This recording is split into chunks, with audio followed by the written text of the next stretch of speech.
Afinal, a síndrome do túnel do carpo é ou não é uma doença do trabalho? A resposta não é que ela é uma doença ocupacional. A resposta é que ela pode ser considerada como uma doença do trabalho. Ou seja, isso não vai acontecer de forma automática. Para ser de fato considerado uma doença do trabalho ou ocupacional, deve ser observado em cada pessoa se o trabalho foi a principal causa da doença. E aqui nesse vídeo eu vou te mostrar quando isso acontece, quem tem o poder de dizer se a sua síndrome do túnel do carpo é ou não é uma doença ocupacional e quais são os direitos que você pode ter quando isso acontece.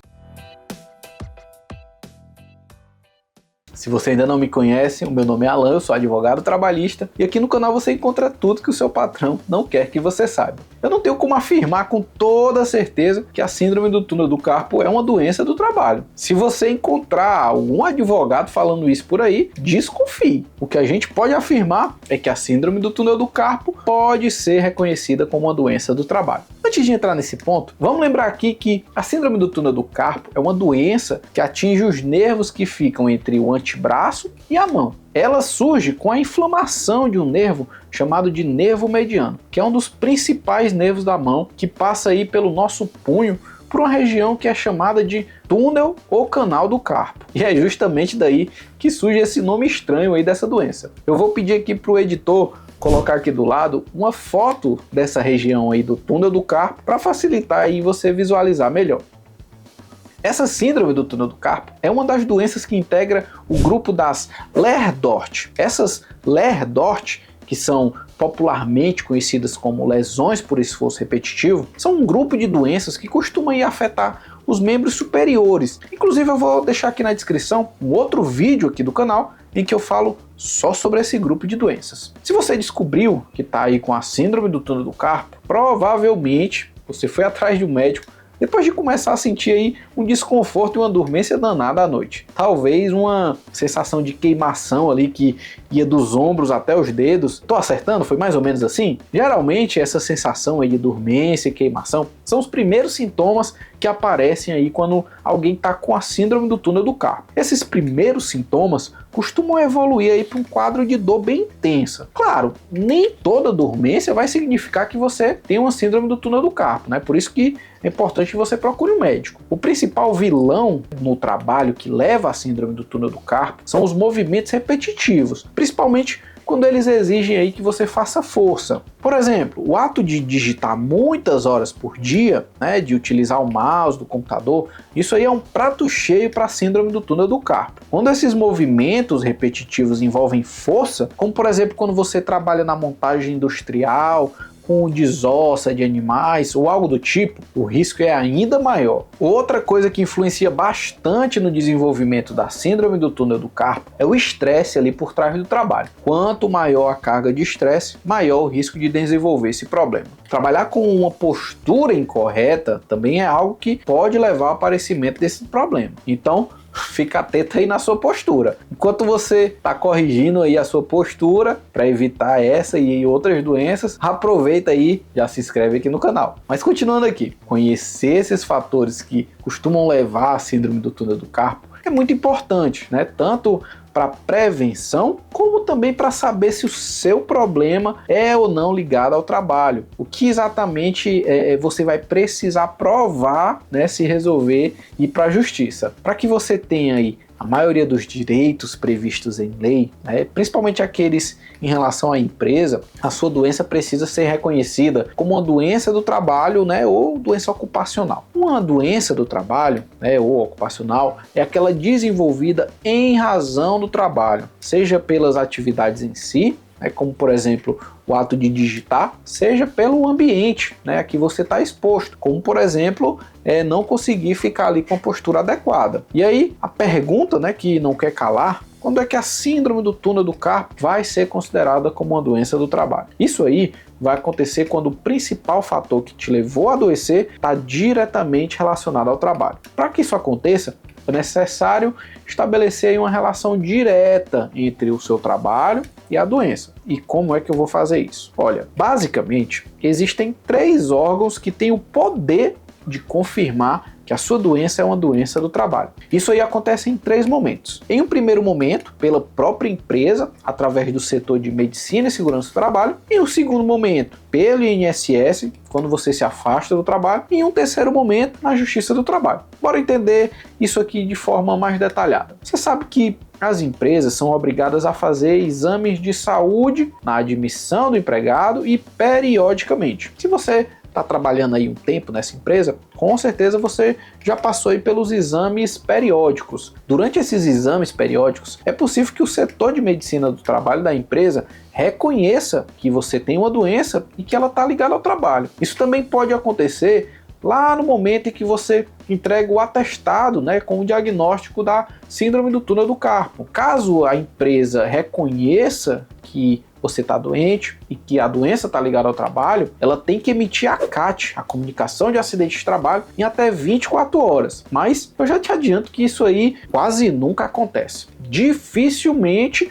uma empresa vai reconhecer isso daí voluntariamente e abrir a CAT. Então, cabe ao INSS, em um segundo momento, analisar a relação da sua doença com o trabalho. Isso aí vai acontecer lá no momento em que você precisa ficar mais de 15 dias afastado. Nesse momento, você vai ser encaminhado para o INSS e vai passar por uma perícia médica. Quando você passa por essa perícia lá no INSS, o médico pode reconhecer que a sua doença é uma doença do trabalho e até mesmo emitir a CAT. No entanto, o que eu recomendo aí que você faça é que lá quando a empresa não reconhecer a sua doença como uma doença do trabalho, que você imediatamente procure o sindicato da sua categoria e também o Sereste mais próximo aí da sua casa. Tanto o sindicato como o Sereste podem te ajudar com a emissão da CAT. Só para você saber, o Sereste significa Centro de Referência e Saúde do Trabalhador. E lá eles tratam de questões relacionadas à saúde do trabalhador. Eles fazem acolhimento e orientação de trabalhadores doentes, fazem fiscalizações nas empresas. Então, é bem legal que você dê uma passadinha por lá. E só lembrando, lá é um órgão público, tá certo? Você não vai gastar nada. E aí, voltando aqui, se você foi lá para o INSS, levou toda a sua documentação, mas ainda assim eles também não reconheceram sua doença como uma doença ocupacional, vai caber à Justiça do Trabalho e um processo movido por você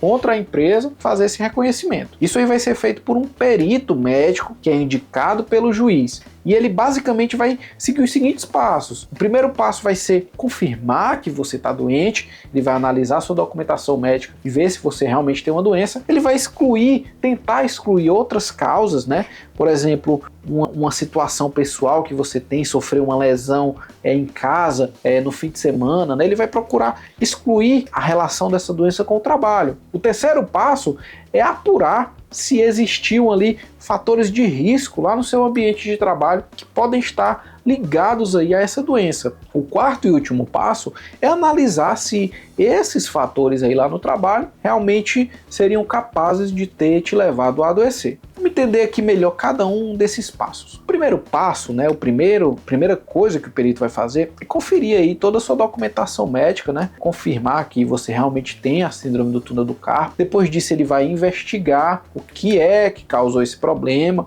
principalmente se ele foi resultado de fatores externos, né, ao seu ambiente de trabalho, como por exemplo acidentes, lesões ou alguma condição médica aí preexistente. Se o perito excluir esses outros fatores, esses fatores externos, ele vai iniciar a análise dos fatores no trabalho e se eles podem ter agido como causadores desse adoecimento. Se ele constatar que existiam fatores lá no seu trabalho que podem estar ligados ao seu adoecimento, ele vai reconhecer o nexo entre a doença e o seu trabalho. Isso aí é só um super resumo, tá certo? Na prática, esse exame aí é um negócio bem mais difícil. Mas vamos lá. O que você tem que saber na prática? Se você acha que a sua síndrome do túnel do carpo surgiu por causa do seu trabalho, procura aí reunir o máximo de documentos que confirmem isso. Peça o seu médico para elaborar um relatório relacionando aí essa doença com o trabalho, registre o máximo de evidências de que você estava exposto, né, a condições inadequadas de trabalho,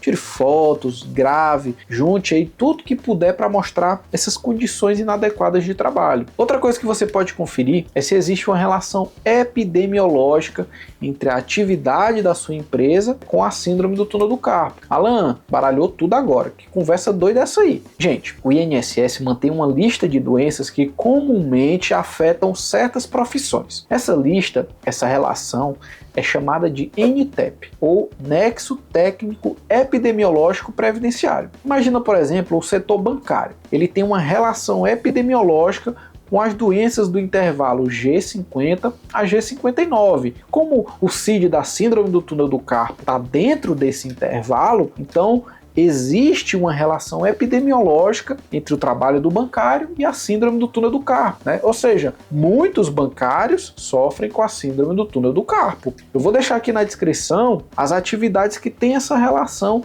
epidemiológica com a síndrome do túnel do carpo. Se a sua atividade estiver dentro dessa lista e você está trabalhando lá há um bom tempo, né, nessa empresa, já tem aí grandes chances de que realmente sua doença é uma doença do trabalho, né, que realmente está ligada aí a essa atividade. Se a sua síndrome do túnel do carpo for reconhecida como uma doença ocupacional, você pode ter diversos direitos, trabalhistas e previdenciários. Vou passar aqui rapidinho pelos 10 principais direitos de quem tem uma síndrome do túnel do carpo que foi causada pelo trabalho. O primeiro é o auxílio doença acidentário. O segundo é receber o FGTS enquanto você estiver afastado pelo INSS. O terceiro é ter uma estabilidade no emprego. O quarto é sair da empresa sem prejuízo, caso eles não queiram corrigir os problemas. O quinto, sexto, sétimo e oitavo são receber indenizações por danos morais, materiais, existenciais e por lucros cessantes. O nono direito é receber o auxílio acidente e o 10º direito é receber